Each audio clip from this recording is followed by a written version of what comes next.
পিয়ালি তার বাবা মায়ের সঙ্গে বাস করে আর সে ভীষণই মডার্ন প্রকৃতির মেয়ে ছিল। সে সবসময় খুবই টাইট ফিটিং পোশাক আশাক পরতে পছন্দ করত আর বিশেষ করে টাইট জিন্স এবং ছোট ছোট টপ ছিল তার পছন্দের পোশাক। তাই সে সবসময় খুবই টাইট জিন্স পরে ঘোরাফেরা করত। আর একদিন যখন পিয়ালি কলেজ থেকে বাড়িতে ফিরে আসে তখন সে দেখে যে তার বাবা মা দুজনে মেঝেতে বসে দুপুরের খাবার খাচ্ছে। বাহ, আমি তো একদম ঠিক সময় বাড়িতে এসেছি। দাও মা, তাড়াতাড়ি খাবার খেতে দাও, খুব খিদে পেয়েছে। সকালবেলা তো তাড়াহুড়ো করে কলেজে বেরিয়ে গেলাম, কিছু খেয়ে যেতেই পারলাম না। ওয়াও, মাংস আর ভাত, দাও দাও তাড়াতাড়ি দাও। আরে বাবা, আগে তুই জামা কাপড়গুলো ছেড়ে আয়। এত টাইট জিন্স পরে তুই খাবার খাবি কিভাবে? সবসময় এত টাইট জামা কাপড় পরিস না রে, তা না হলে তোর স্কিন কিন্তু কোনোদিন শ্বাসরুদ্ধ হয়ে মারা যাবে। একটা ঢিলে ঢালা জামা পরে চলে আয়, আমি খাবার দিচ্ছি, ততক্ষণে আমার খাওয়া হয়ে যাবে। আরে আমার টাইট জিন্স পরে খাবার খেতে কোনো সমস্যা নেই, আমি এই পোশাকেই কমফোর্টেবল ফিল করি। তুমি দাও না, আমি খেয়ে নিচ্ছি। তাই বলে তুই হাত মুখ পর্যন্ত ধুবি না? ঠিক আছে, এখানে আয়, আমার পাশে এসে বস, আমি তোকে খাইয়ে দিচ্ছি। আমার সাথে খেয়ে নে, আমি ভাত মেখেছি, এই ভাতটা খেয়ে নে। আরে না না মা, আমি মেঝেতে বসে কিভাবে খাবো? তুমি তো জানো আমি টাইট জিন্স পরে মেঝেতে বসতে পারি না। তুমি চামচ দাও আর প্লেটে ভাত দাও, আমি টেবিলে বসে খেয়ে নিচ্ছি।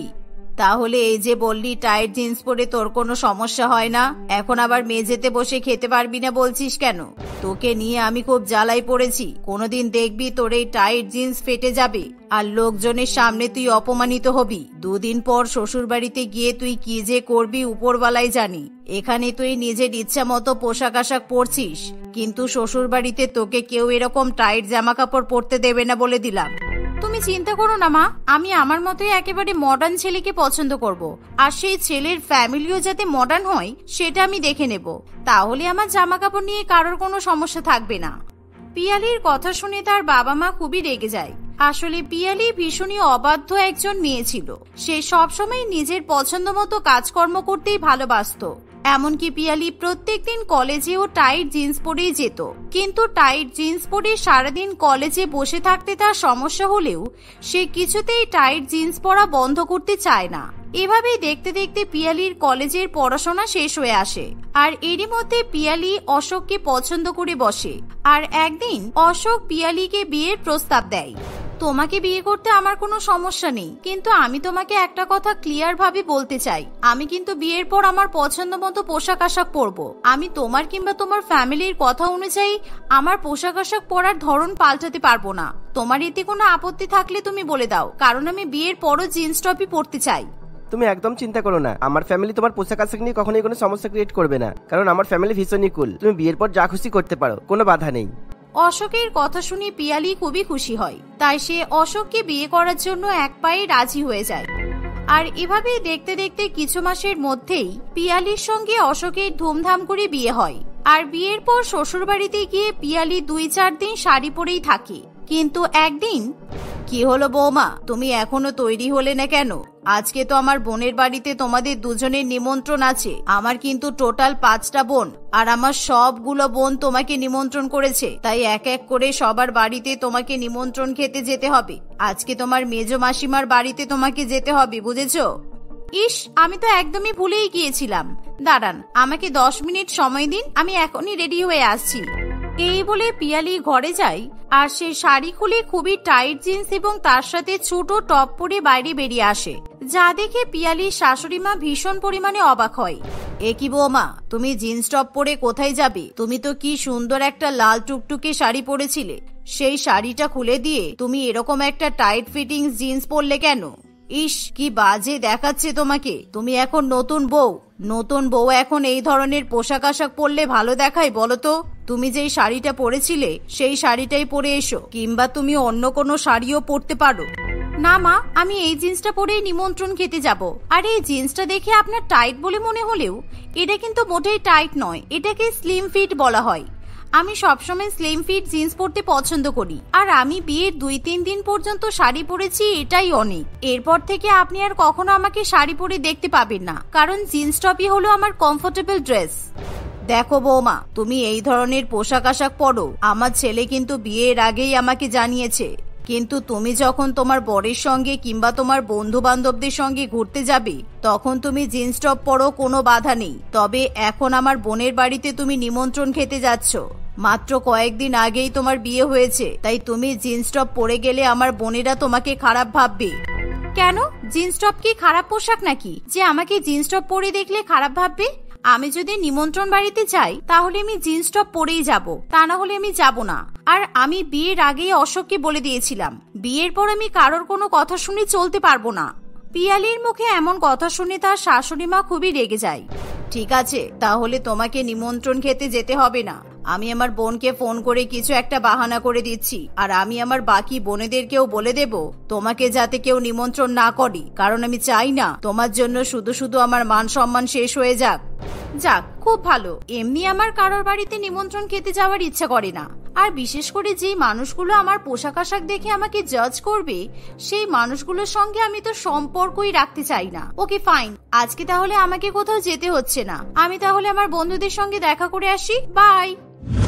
এই বলে পিয়ালি বাড়ি থেকে বেরিয়ে যায়, আর যা দেখে পিয়ালির শাশুড়ি মা ভীষণই রেগে যায়। তাই সে তখনই অশোকের কাছে গিয়ে তাকে কথা শোনাতে শুরু করে।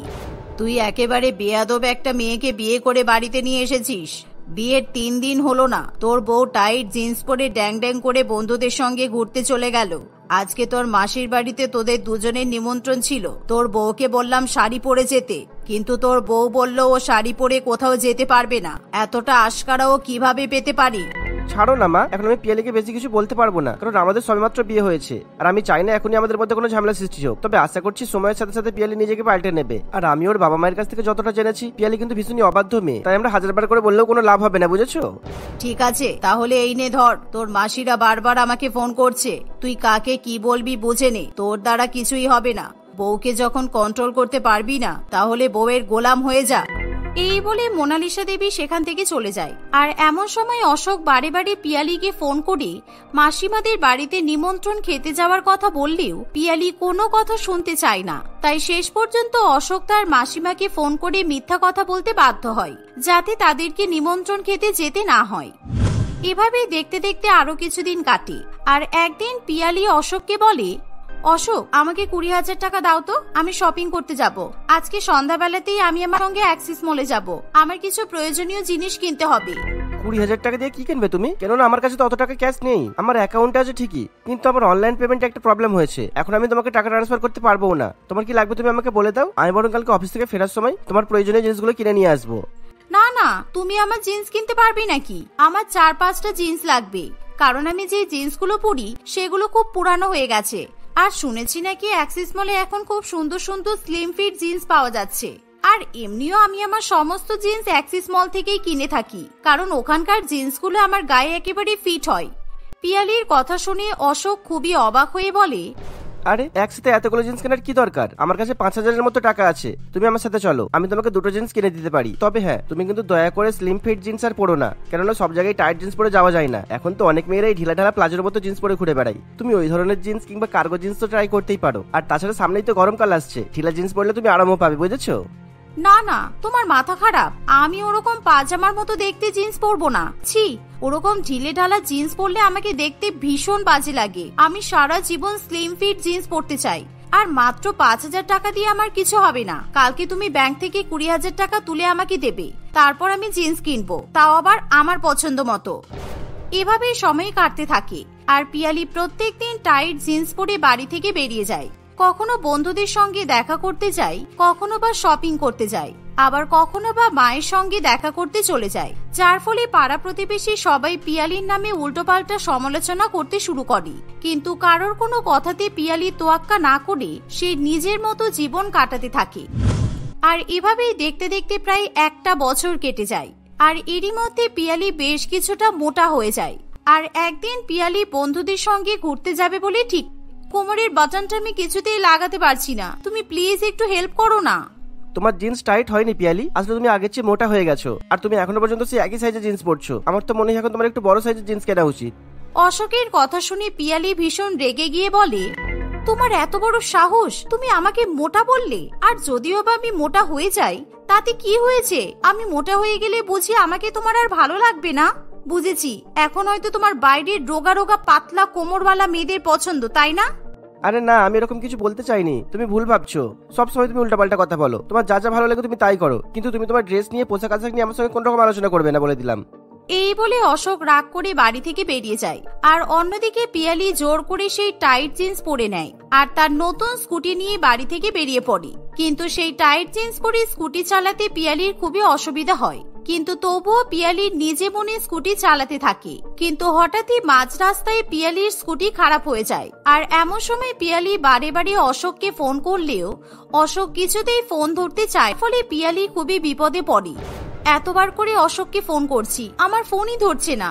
মনে হচ্ছে আমি ঝগড়া করেছি বলে ইচ্ছাকৃতভাবে আমার ফোন ধরতে চাইছে না। কিন্তু এখন আমি কি করব? কাছাকাছি তো কোনো গ্যারেজও দেখতে পাচ্ছি না। একবার বাবাকে ফোন করে দেখি তো উনি কাছাকাছি কোথাও আছে কিনা। এই বলে পিয়ালি তার শ্বশুর মশাইকে ফোন করে। হ্যালো বাবা, আপনি কোথায় আছেন? আপনি কি একবার রাজারহাট বাজারে আসতে পারবেন? আসলে দেখুন না, আমি একটু বাইরে বেরিয়েছিলাম, কিন্তু হঠাৎ করে আমার স্কুটিটা খারাপ হয়ে গেছে। কিছুতেই স্কুটি স্টার্ট হতে চাইছে না। আপনি যদি একবার এখানে আসেন তাহলে খুব সুবিধা হয়। আসলে আমার স্কুটিটা এখন গ্যারেজে নিয়ে যেতে হবে। আমিও তো রাজারহাটে এসেছিলাম বৌমা। আমি এখন একটা শাড়ির দোকানে আছি। তোমার শাশুড়ি মা একটা বিয়ে বাড়িতে যাবে বলে আমাকে নতুন শাড়ি কিনতে পাঠালো। আমার শাড়িটা কেনা হয়ে গেলেই আমি যাচ্ছি, তুমি একটু অপেক্ষা করো। শ্বশুর মশাইয়ের কথা শুনে পিয়ালি অপেক্ষা করতে শুরু করে। কিন্তু প্রায় 10 মিনিট হয়ে গেলেও সেখানে তার শ্বশুর মশাই এসে পৌঁছাতে পারে না, যার ফলে পিয়ালি খুবই রেগে যায়। অশোক যেরকম বদমাইশ, আমার শ্বশুর মশাইটাও সেরকমই বদমাইশ হয়েছে। সেই থেকে এখানে দাঁড়িয়ে আছি, এখনো আসছে না। আমি আরো 2-4 বার স্কুটিটা স্টার্ট করে দেখি তো, যদি স্কুটিটা ঠিক হয়ে যায়। এই বলে পিয়ালি স্কুটিতে বসে বারে বারে স্কুটি স্টার্ট করার চেষ্টা করে। কিন্তু এমন সময় হঠাৎ করে পিয়ালির টাইট জিন্স ফেটে যায়, আর যার ফলে পিয়ালি খুবই ঘাবড়ে যায়। তাই সে কিভাবে লোকজনের দৃষ্টি থেকে নিজেকে বাঁচাবে বুঝে উঠতে পারে না। আর সৌভাগ্যবশত তখনই সেখানে পিয়ালির শ্বশুর মশাই চলে আসে, যার ফলে পিয়ালি ভীষণ পরিমাণে লজ্জায় পড়ে। কিন্তু সে কি করবে কিছুই বুঝে উঠতে পারে না। আর এমন সময় পিয়ালির শ্বশুর মশাইয়েরও খুবই খারাপ লাগে। বৌমা, তুমি এক কাজ করো, তোমার ওই শাশুড়ি মায়ের শাড়িটা তুমি গায়ে জড়িয়ে নাও, তা না হলে তুমি কিছুতেই এই অবস্থাতে বাড়ি ফিরতে পারবে না। তাড়াতাড়ি করো, লোকজন তোমাকে দেখে হাসছে। এই বলে রামপ্রকাশ বাবু পেছনে ঘুরে দাঁড়ায়। আর পিয়ালি কোনো উপায় না পেয়ে তাড়াতাড়ি করে শাশুড়ি মায়ের শাড়িটা গায়ে জড়িয়ে নেয় আর শ্বশুর মশাইয়ের সঙ্গে বাইকে করে কোন রকমে বাড়িতে ফিরে যায়। কিন্তু এরকম ঘটনার ফলে পিয়ালি নিজের ভুল বুঝতে পারে। তাই সেদিনই পিয়ালি তার স্বামী এবং শাশুড়ি মায়ের কাছে হাত জোর করে ক্ষমা চেয়ে নেয়। আর সেদিন থেকেই পিয়ালি টাইট জিন্স পরা পুরোপুরি ভাবে বন্ধ করে দেয়। সে এখন শাড়ি কিংবা চুড়িদার পরতেই বেশি পছন্দ করে।